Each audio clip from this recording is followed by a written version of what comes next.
DepEd nag-anunsyo ng unti-unting pagbabalik ng eskwela sa old school calendar.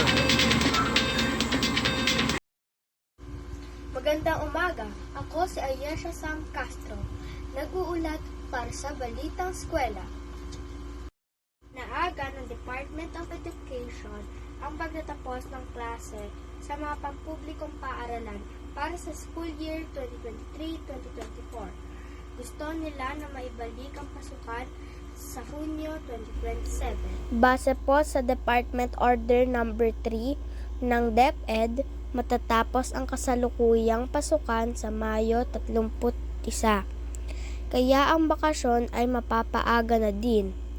Layunin nilang maipatupad muli ito upang hindi na mahirapan ang mag-aaral sa tindi ng init, dahilan ng hindi sila makapag-aral ng maayos, at maiwasan ang malaking gastos sa kuryente at tubig ng mga paaralan.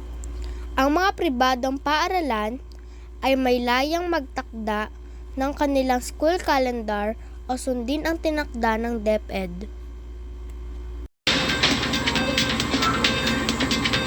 At muli, ako po si Ayesha Sam Castro, nag-uulat para sa Balitang Eskwela.